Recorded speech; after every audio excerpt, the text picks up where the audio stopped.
ఆ దొంగలకు వచ్చిన 5గురిని మీరు ఎందుకు పట్టుకోలేదు? ఇలా కరీంనగర్ నుంచి ధర్మపురి వరకు పోయినాడు. ఇలా బైక్ మీద కరీంనగర్ నుంచి ధర్మపురి వరకు పోవాలంటే ఇలా తప్పకుండా ఇలా 2 గంటల టైం పడుతుంది. ఇలా ఇన్సిడెంట్ అయింది, మీ ప్రెస్ మిత్రులు అందరూ ఉన్నారు. ఇవాళ ఇన్సిడెంట్ అయింది 11 గంటల 11 నిమిషాలు అయితే గంట సేపటి వరకు సిపి గారు ఇన్సిడెంట్ స్పాట్ దగ్గర కూడా మీ ప్రెస్ మిత్రులు పోయే వరకు కూడా సిపి గారు రారా? ఇది వాస్తవమా కాదా? ఇలా కూతవేటి దూరంలో సిపి గారి ఆఫీస్ ఉంటుంది, కూతవేటి దూరంలో సిపి గారి ఇల్లు ఉంటుంది. ఇలా ఇన్సిడెంట్ అవుతుంది, ఇలా ఇన్సిడెంట్ అవుతుంది. ఎగ్జాక్ట్లీ సిగ్గుచేటు ఇలా ఈ ప్రభుత్వాన్ని సిపి గారు ఇలా కోర్టుకి ఆపోజిట్, ఎగ్జాక్ట్లీ ఆపోజిట్. యాక్చువల్గా ఆడ జడ్జి గారు ఉంటలేరు కానీ లేకుండా జడ్జి గారి ఇల్లు ఫైరింగ్ అయిన జస్ట్ ఆపోజిట్ ఉన్నది జడ్జి గారి ఇల్లు. అది ఈజ్ ఇట్ నాట్ ట్రూ? ఇలా విఐపి జోన్ ఇది. ఆ జోన్ లో ఫైరింగ్ అయితే 4 రోజులైతే ఇవాళకి 4th డే దొంగల్ని ఎందుకు పట్టుకోలేకపోతుంది? అసలు ఇంటర్సెప్టార్ అనేది వెహికల్స్ అనేది ఎందుకు తీసేసింది ఈ ప్రభుత్వం? రేవంత్ రెడ్డి గారి ప్రభుత్వం ఇంటర్సెప్టార్ వెహికల్స్ అనేది ఎందుకు తీసేసింది? ఇలా అదే ఇంటర్సెప్టార్ ఉంటే గిట్లా mini police station. What is interceptor? It is mini police station, nothing but mini police station on the roads, visibility of police on the roads. ఇలా ప్రతి చౌరస్తాలో, మెయిన్ చౌరస్తాలో ఇలా ఇంటర్సెప్టార్ వెహికల్స్ ఉండుంటే ఇలా ఏముంటుండే? ఇలా దాంట్లో పోలీసు వాళ్ళది AK-47 ఉంటే ఇలా మొత్తం దొంగలు దొరికిపోవు కదా? దాన్ని ఎందుకు క్యాన్సిల్ చేసిరు? అసలు దీని మీద సొయ్యి ఉన్నదా? అసలు ఇదే పోలీసింగ్ ఏం చేస్తారు? ఇదే రేవంత్ రెడ్డి గారు ఏం చేస్తారు? సరే, ఆ 4 దొంగలు దొరకలే, ఈ చాతగాని సిపిని ఆ చాతగాని సిఐని ఎందుకు సస్పెండ్ చేస్తలేరు? ఇంకా కాపాడుకుంటూ వస్తారా? సొయ్యి ఉందా లేదా మీకేమన్నా? మీకు ఇంకొక సంచలనం చెప్తా ఇవాళ, అసలు మీరు షాక్ అయిపోతారు చెప్తే. ఇలా వెపన్స్తో అయిన ఇన్సిడెంట్ ఎన్ని రోజులు అయింది? ఇవాళకి ఎగ్జాక్ట్లీ 4 days అయింది. ఇవాళకి 5th డే. మీకు ఇంకొక సంచలనమైన విషయం చెప్తా, ఇది రాసుకోండి. ఇప్పుడు ఇంకొక చాలా పెద్ద సంచలనం, దయచేసి ఇది అందరూ కూడా మళ్ళా రాయాలి. ఇలా అలుగునూరు చౌరస్తాలో ఈ ఫార్చునర్ వెహికల్ యూపీ బండి UP 16 BC 2900. ఈ ఫార్చునర్ ఒక ప్రముఖ న్యాయవాది హైకోర్టులో పనిచేసే న్యాయవాది ఖాళీద్ అనే న్యాయవాదిని 5వ తారీఖున సాయంత్రము 6 నుంచి 7 గంటల మధ్యలో అలుగునూరు చౌరస్తాలో 4 దుండగులు యూపీ బండిలో వచ్చి వెపన్ను పెట్టి ఆ న్యాయవాదిని హత్య చేసే ప్రయత్నం చేసిండ్రు. అలుగునూరు చౌరస్తాలో ఏమి నడుస్తుంది? ఏంది ఇది అసలు? ఇది 5th రోజు. ఇగోండి, ఈ బండి నంబర్ కూడా ఇచ్చినాము. ఈ బండి నంబర్లో మీకు చెప్పిన ఈ బండి నంబర్ యూపీది అనేది ఇది పోలీస్ యాప్లోనే. ఆ రోజు ఈ హైకోర్టు న్యాయవాది ఖాళీద్ అనే హైకోర్టు న్యాయవాది ఈయన పోయి పిటిషన్ ఇస్తే ఈ బండి నంబర్ డీటెయిల్స్ తీసుకొని తీస్తే యూపీకి సంబంధించిన బండి ఎటు పోతుంది లా అండ్ ఆర్డర్ అని మేము అడుగుతా ఉన్నాము. ఇగోండి, ఇదే రిసీవ్డ్ కాపీ, ఇదే ఆ రోజు పోలీస్ స్టేషన్లో ఇచ్చిన రిసీవ్డ్ కాపీ. అసలు లా అండ్ ఆర్డర్ కరీంనగర్ జిల్లాలో ఉందా లేదా అని నేను అడుగుతా ఉన్నాను.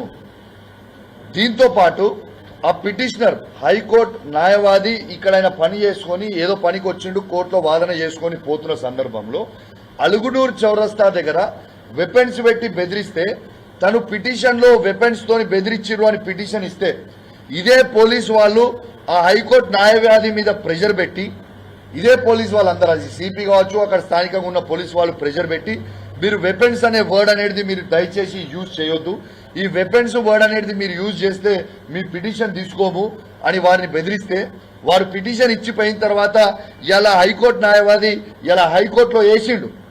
ఏమనేసిండు?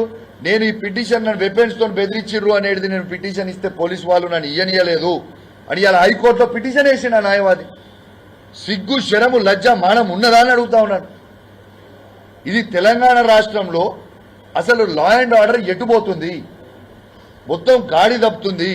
ఇదేమైనా బీహార్, తెలంగాణ రాష్ట్రంలో ఒక బీహార్గా ఒక యూపీగా మారుస్తా ఉన్నారా? ఇలా ప్రశాంతంగా ఉన్న కరీంనగర్లో ఏమి చేస్తా ఉన్నారు? ఈ వెపన్స్ ఏంది? గన్ కల్చర్ ఏంది? ఎగ్జాక్ట్లీ 5 days బ్యాక్, ఎగ్జాక్ట్లీ ఇక్కడ నుంచి 5 days బ్యాక్ వెపన్స్ తోని PMJ జ్యువెలర్స్ లో ఫైరింగ్ అవుతుంది. మళ్ళా ఎగ్జాక్ట్లీ 3 రోజులు అయిపోయిన తర్వాత వెపన్ తోని బెదిరియడం ఏందండి? అసలు ఏం జరుగుతుంది కరీంనగర్ లో? ఏం జరుగుతుంది? ఈ యూపీ వాళ్ళు వచ్చుడేంది, బీఆర్ వాళ్ళు వచ్చుడేంది, వెపన్లు పెట్టుడేంది, డైరెక్ట్ గా బెదిరియడం ఏంటిది? దానికి పోలీసు ఏమైనా గడ్డి బీక్తుందా అని మేము అడుగుతా ఉన్నాం. ఇంకా కూడా రేవంత్ రెడ్డి గారు కావచ్చు, బండి సంజయ్ గారు కావచ్చు, కేంద్ర హోంమంత్రి అయిన బండి సంజయ్ గారు కావచ్చు, రాష్ట్రంలో హోంమంత్రి అయిన రేవంత్ రెడ్డి గారు, ముఖ్యమంత్రి రేవంత్ రెడ్డి గారు కావచ్చు, ఏమి పీకుతున్నారు? గడ్డి పీకుతున్నారా మీరని మేము అడుగుతా ఉన్నాం. గుర్రాల పళ్ళు దోముతున్నా అని అడుగుతా ఉన్నాం. ఏం నడుస్తుంది కరీంనగర్? అసలు నాకు చాలా షాకింగ్ గా ఉన్నది, నిజంగా భయంగా ఉంది. ఏం పోతుంది, ఎటు పోతుంది, అసలు మన లా అండ్ ఆర్డర్ అనేది ఎటు పోతుంది? దీని మీద మాట్లాడండి. అసలు ఒక ప్రముఖ హైకోర్టు న్యాయవాది ఖలీద్ అనే పేరు, చాలా పెద్ద న్యాయవాది అయినా, మామూలు మనిషి కాదైనా, one of the senior counsels హైకోర్టులో.